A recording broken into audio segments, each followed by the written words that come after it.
Good evening, Patriots, and welcome to another edition of the Douglas Ducote Show. Got a many places to be tonight. Chose to be here with me, and for that, I am forever grateful. Thank you very, very much. Tonight's show is going to be a little shorter than normal because I've got a lot of things that took place today earlier and a lot of things that I've got to do some homework with tonight. But let's kick right into this, shall we? Today, right here in America, we're faced with homegrown terrorism. Sadly, it is happening all across our country. And sadly, it's happening on our college campuses. Even more sadly, it is being encouraged by sitting members of the United States Congress, Representative Ilhan Omar, Rashid Tlaib, and AOC, Alexandria Ocasio-Cortez, who seems to think that it's peaceful protesting that's happening on our college campuses right now. And sadly, nothing is being done to stop them for inciting this violence that we're witnessing on our televisions. To quote President Ronald Reagan, "Freedom is never more than one generation away from extinction. We didn't pass it to our children in the bloodstream. The only way they can inherit the freedom we have known is if we fight for it, protect it, defend it, and hand it to them with the well-fought lesson of how they, in their lifetime, must do the same. And if you and I don't do this, then you and I may well spend our sunset years telling our children and our children's children what it was once like in America when men were free." As a United States military combat veteran and veteran law enforcement officer, let me assure you, in my 62 years on this planet, with 25 years working inside the U.S. government at both, or actually all three, federal, state, and county levels, those spoken words of President Reagan have never been truer than they are right now. The generation that President Reagan spoke of is today's generation. Make no doubt about it. The biggest stain on planet Earth and the history of this earth was Adolf Hitler and his Nazi party between 1941 and 1945. They were responsible for the Holocaust and the genocide of 6 million Jewish people. They killed them by mass murder using firing squads, death marches, and poison gas and gas chambers. Their ideology was simple: racism, white supremacy, white nationalism, and segregation. The biggest stain in America was the Ku Klux Klan, aka KKK. Between 1865 and the late 1950s, yet an irrelevant fraction of that party still exists today with approximately 6,000 members across America. As a reminder, the KKK was founded by none other than the Democrat Party, which Rashid Tlaib, AOC, and Ilhan Omar belonged to. Their ideology was simple too: racism, white supremacy, white nationalism, and segregation. How soon we forget history, and by doing so, repeat it. Today, we're seeing history repeated. The new Nazi Party and KKK have become one. And they are the thousands of American college students supporting Palestine. Their so-called peaceful protesting includes chanting death to Israel, death to America, and we are Hamas, while burning Israeli and American flags. As a reminder, Hamas is a globally recognized Islamic terrorist group. These college protesters are also calling police officers that are trying to keep them safe to exercise their First Amendment rights, and in some cases break up their protests that have become illegal and violent, KKK members and Nazis.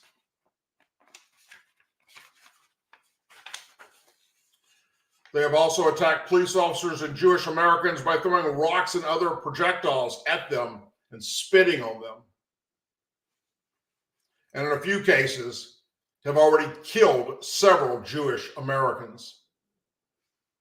Of all the people who would one think should understand at least a little bit of American and world history, it should be those between the ages of 18 to 25 that are in college in America.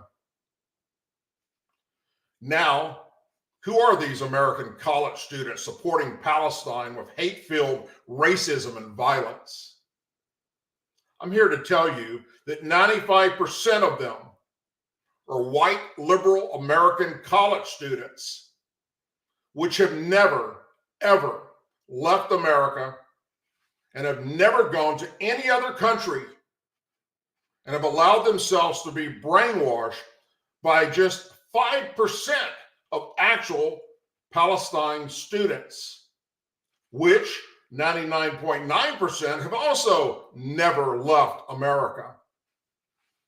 They were born in America or were brought to America when they were babies or small children by their parents that were fleeing Palestine as refugees. The worst part of this brainwashing, 99.9% of these same white liberal college students also are the major supporters of anything LGBTQ related and supporters of any and everything besides those who identify as sexually straight.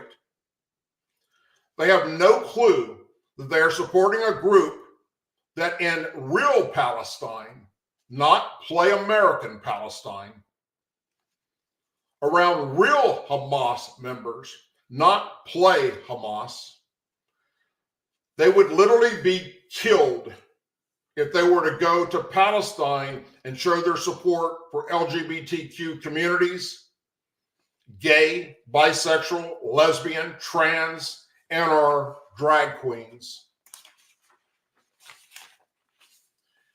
Even if they were to try and fly an LGBTQ rainbow flag, they would be tortured and killed. So how in the world do they justify supporting a cause, a group, an ideology that would kill them in the real world for supporting LGBTQ? It's simple. They failed history in K through 12 and while in college right this very moment. If you turn on your television news and you watch these protests that are taking place, besides the fact that it's sad that these uneducated college students that know absolutely zero about world or American history, you would think that you're watching something taking place in the Middle East.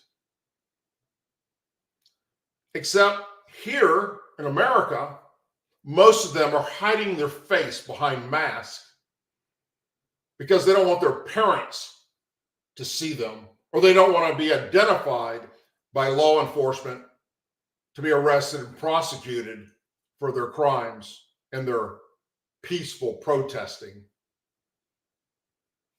They are cowards, and their little brains, which are not fully developed, obviously, are stuck on stupid. And they've been allowed somehow to be influenced by radical Islamic terrorism.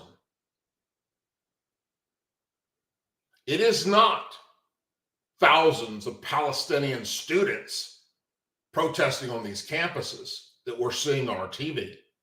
It's only a small group of them that have rallied all these liberal white college students to join them that don't have a damn clue about real world knowledge, racism, hatred. The same things that they say they speak out for, they would be killed in many of these Middle Eastern countries if they did so. This is what we're dealing with today, and it's growing daily. Just a few weeks ago, shortly after Hamas attacked Israel and killed, tortured, raped, murdered many, not just Israeli citizens, but American citizens, and kidnapped them. This was a small group on college campuses that is now spread like a fungus. And just today, the Israeli military, after taking over a hospital that was once occupied by Hamas, they found graves with over 200 bodies in them, most with no clothes on, that have been tortured to death. Now they're trying to find out, are these the people that they kidnapped back in October? Are they Americans? Because many of them are still missing. Or Israelis? Because many of them are still missing. But these students are too dumb, or too ignorant, or just not very bright to do their own homework and look into what's really happening instead of listening to their peers spew hatred out their mouth and believing it. I've been all over the Middle East during my military career. I served 4 combat tours, and 3 of them were in Middle East. I would love to see these same American white college students take a vacation to some of the places I've been to. They would come back here screaming and hollering and begging for forgiveness. And that's my take on what's happening right now in this country. I hope that our FBI, which we will talk about here shortly, and other law enforcement officers will step up and arrest Alihan Omar, Rashid Tlaib, and AOC for inciting violence in America. Because these college students look up to them as their heroes. And heroes they are not. I've been warning you about those 3 members of Congress for a long, long time. And everything I have said about them has come true. It is time that law enforcement and our justice system step up and do the right thing by the American people and the Jewish Americans, and take away, cut out the cancer that's inciting these college students to conduct these horrible acts across America.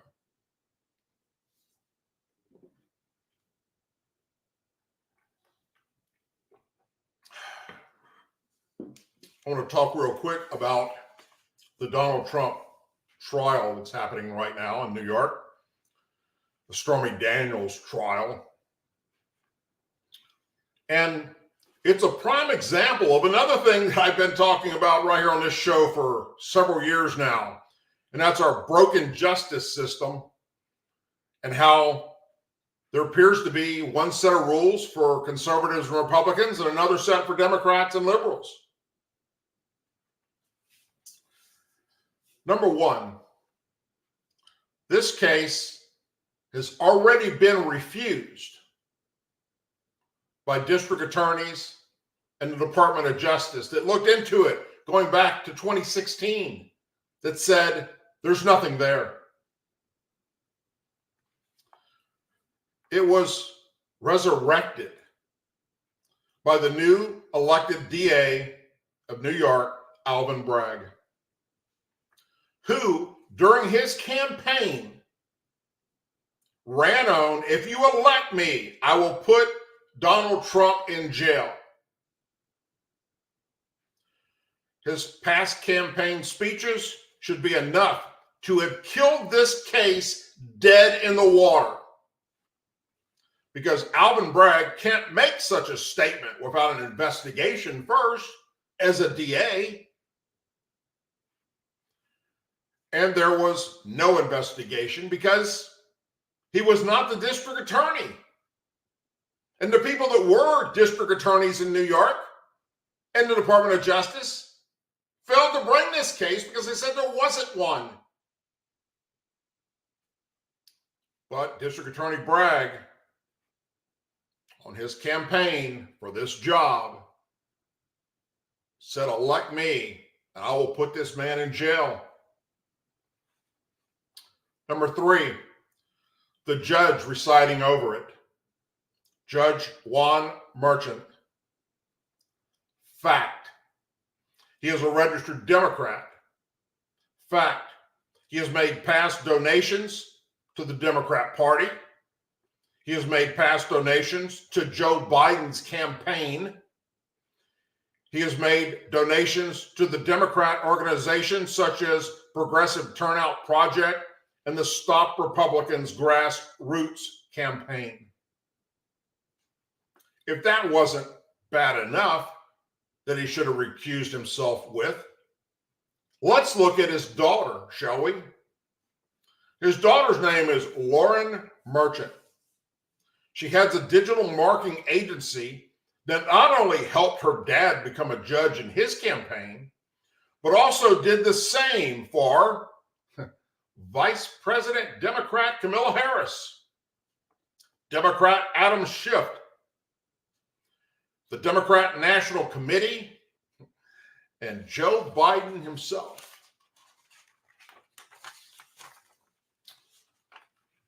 And she posted a meme, actually several, but the one that Donald Trump recently responded to was a meme on our social media platforms of Trump in an orange jumpsuit behind bars in a jail cell. Trump speaks out on his social media platform, Truth Social, about her doing this. And her daddy judge places a gag order on him and no one else or no one involved in the prosecution. DA Bragg may go out and say whatever he wants about Donald Trump. The judge's own daughter can go out and say whatever she wants about Donald Trump. Stormy Daniels, or Trump's former attorney, Cohen, who will be testifying coming up, can say whatever they want about Donald Trump. And Donald Trump can't respond without possibly going to jail for defying the gag order. That's justice in America? This is shameful.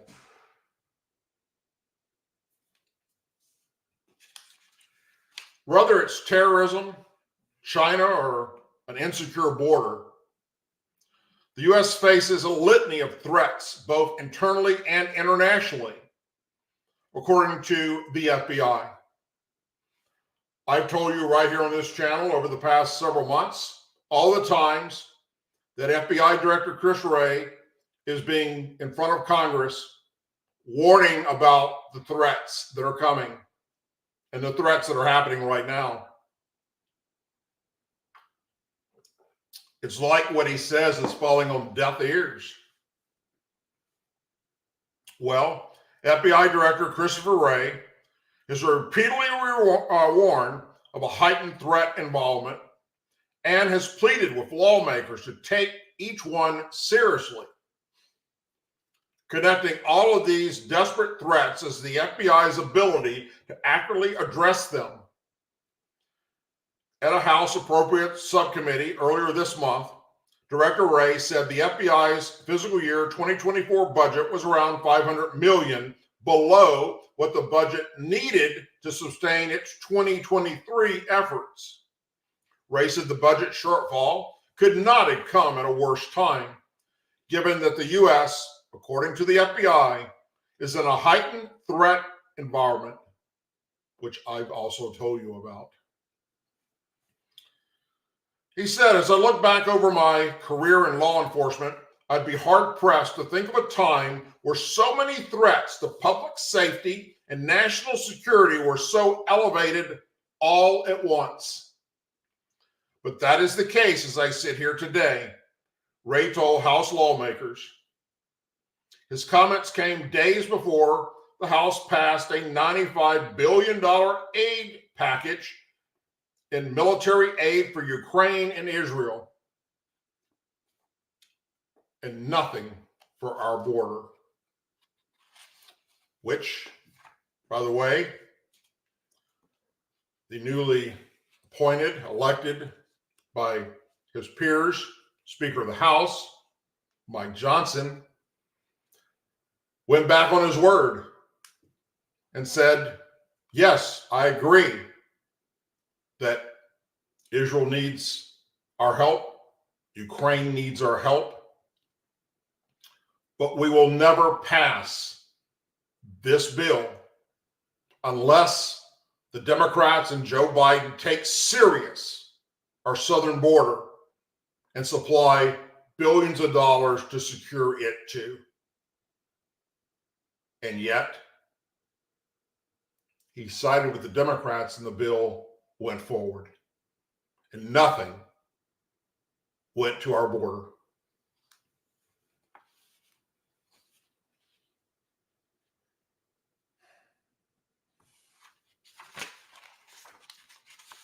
Of the threats, the first one he said is China.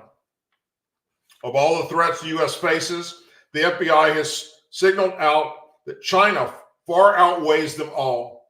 According to Director Wray, the People's Republic of China has built up a vast cybersecurity and counterintelligence apparatus devoted to theft of intellectual property and criminality. Wray spoke about the threat posed by China during a summit of modern conflict and emerging threats at Vanderbilt University last week. China's hacking program, Director Wray said, was larger than that of every other major nation combined, and that's only magnified by the People's Republic of China's military and growing use of artificial intelligence, AI. To give a sense of the scope of the People's Republic of China's operations, Director Wray said that even if the Bureau's top cyber agents and cyber intelligence analysts were focused solely on China and not on ransomware, Iran, or Russia, Chinese hackers would still outnumber FBI cyber personnel by at least 50 to 1. He said Beijing has hit just about every American industry, whether it's biotech, aviation, AI, health, or agriculture, to steal U.S. property. You could close your eyes and pull an industry or sector out of a hat, and chances are China has targeted, Director Wray said. People's Republic of China is engaged in the largest and most sophisticated threat of intellectual property and expertise in the history of the world, leveraging its most powerful weapons starting with cyber. Director Wray previously told lawmakers there has been far too little public focus on the fact that the People's Republic of China hackers are targeting the U.S. critical infrastructure in preparation to wreak havoc and cause real-world harm to American citizens and communities. China's malign efforts, Wray said, are driven largely by the Chinese Communist Party's aspirations to wealth and power, as it seeks to seize economic development in areas most critical to tomorrow's economy. Compounding these threats is China's long-term goal to retake Taiwan. Per Director Wray, the Office of Director of National Intelligence last year assessed that Beijing was building out its capability to deter U.S. intervention in a potentially crisis between China and Taiwan by 2027. Director Wray warned this past January that the PRC had circled the year 2027 on its calendar and will be on us before you know it. I do want the American people to know that we cannot afford to sleep on this danger, he said. As a government and a society, we've got to remain vigilant and actively defend against the threat that China poses.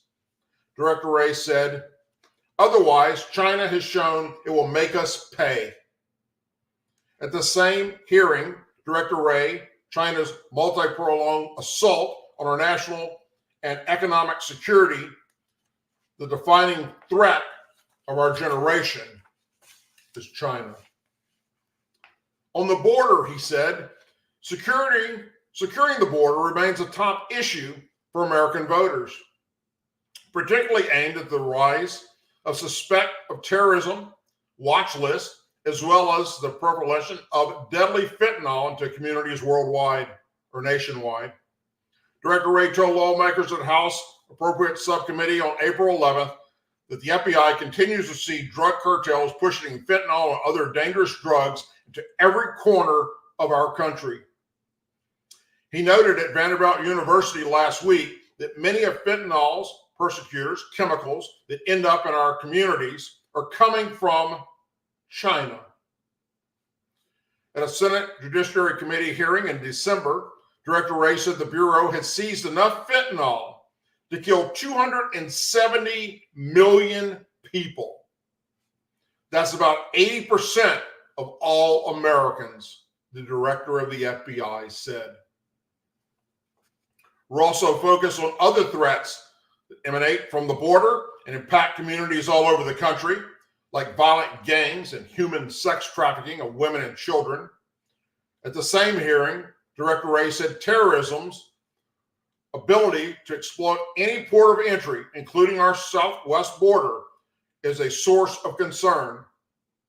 There's a lot of discussions about numbers, and numbers are important.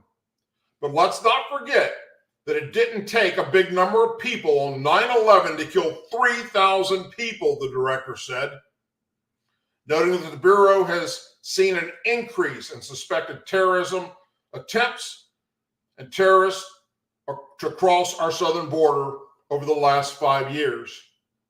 Asked by Senator Lindsey Graham in December whether the U.S. was seeing the largest terrorist threat since 9/11, the FBI director said the threat was higher than it's been in a long time. A long time. I see blinking lights everywhere I turn, Director Wray said. Terrorism. Director Wray said earlier this month that the U.S. was at a heightened threat level of terrorism even before the October 7th, 2023, when Hamas militants stormed into Israel, killing 1,200 people and taking around 250 hostages. After October 7th is when we went to a whole other level, the director said. Director Wray told the House Appropriate Subcommittee on April 11th, the FBI has seen a rogue gallery of foreign terrorist organizations calling for attacks on the U.S., including Hezbollah in Lebanon, and praising Hamas and threatening to attack U.S. interests in the region. It includes Al-Qaeda issuing its most specific call for an attack on the U.S. in the past half-decade. AQAP, which is Al-Qaeda in the Arabian Peninsula, as well as ISIS, have been calling for jihadists to attack Americans and Jewish communities in the United States, in Afghanistan, home to Al-Qaeda and the ISIS-K. The U.S. has lost some of its intelligence gathering capabilities following the chaotic withdrawal of U.S. Ray also pointed to the growth of other terrorism groups in Africa, like Al-Shabaab, the best funded branch of Al-Qaeda, as well as ISIS attempts to free some very dangerous fighters that were captured in Syria. Director Ray said these terrorist groups typically don't see eye to eye with each other, but are united in one thing: calling for attacks on the United States of America. When organizations like Al-Qaeda, like ISIS, like Hamas, express an intent to conduct attacks against us, it is important. We need to take this very seriously, the director of the FBI said. And so that's part of why I've highlighted this as a heightened threat that we face in America. And if that wasn't bad enough, what he said is happening right now on our college campuses. We know from the Border Patrol that they have captured hundreds of people coming across our southern border, mixed in with the illegal alien traffic, because they got no other way of getting here, that are on the terrorist no-fly list. They can't fly into America because they will be flagged. So they fly into Central or South America, and they come up through the southern border with the help of the cartel. We have captured, our Border Patrol has apprehended and captured known terrorists. Think how many of the over 2 million gotaways are in America right now,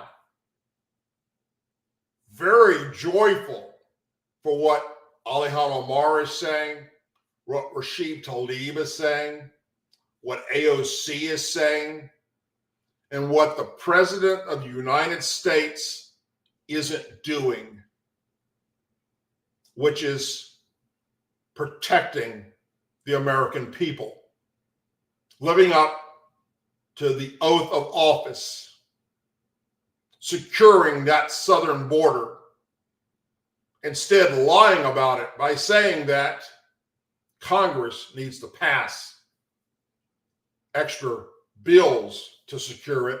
No, Joe, that's not true. All you have to do is reverse all of the plans that Donald Trump had in place when you took office that were working. At least that's what the men and women in law enforcement, federal, state, and county, and city are asking for you to do.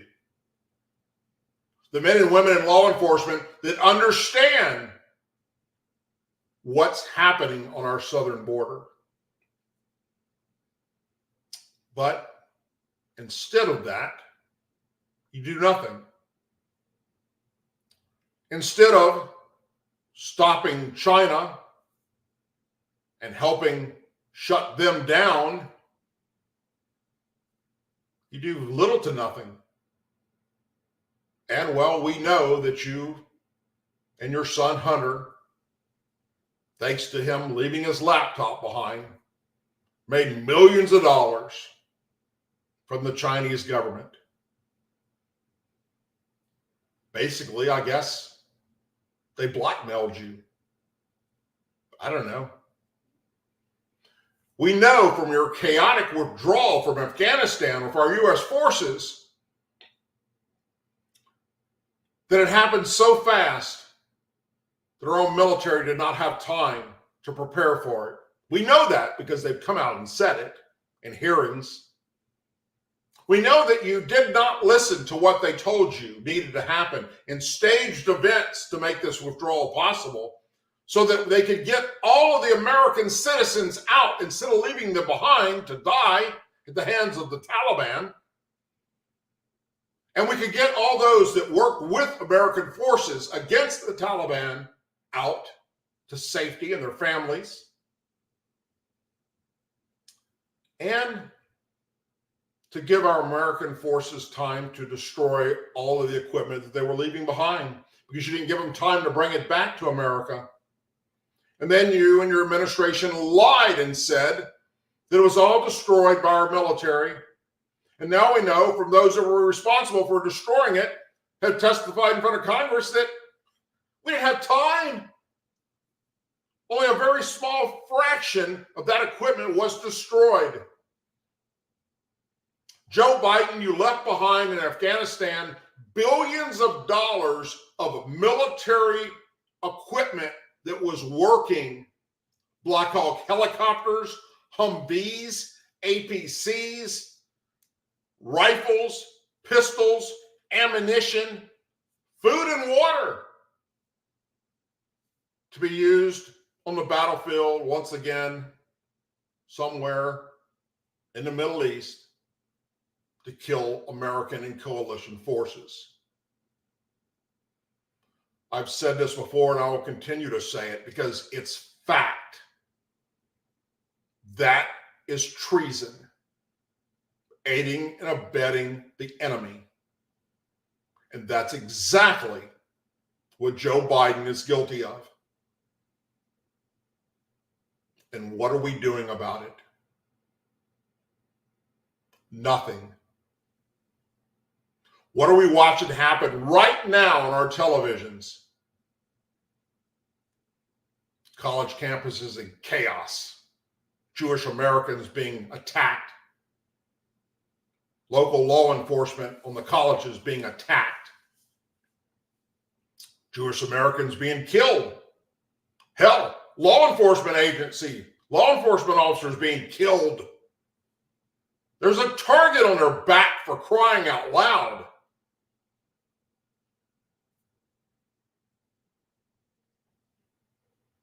This is not the America that I serve for.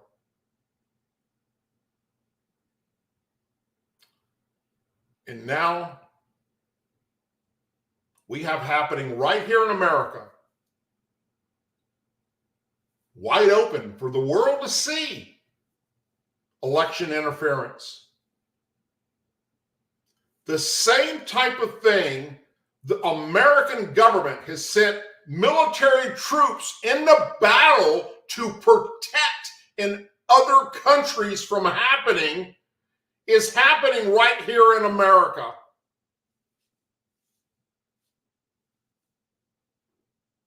And what's being done about it? Nothing.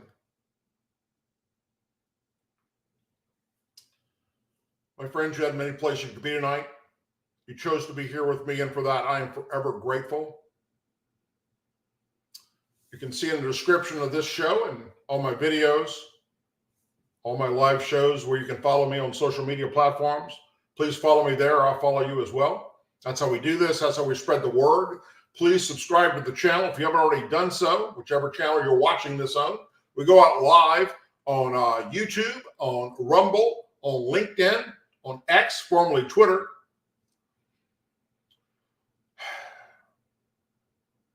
We're in some really difficult times right now, my friends. And I need you to support the work that I do and other conservatives do on these platforms by sharing it. That's how we get the message out there. Maybe, just maybe, if just one or two of these young college students happen to hear what comes out of my mouth, or other conservatives that are doing the same thing I'm doing, they would do their homework and realize that they've been duped.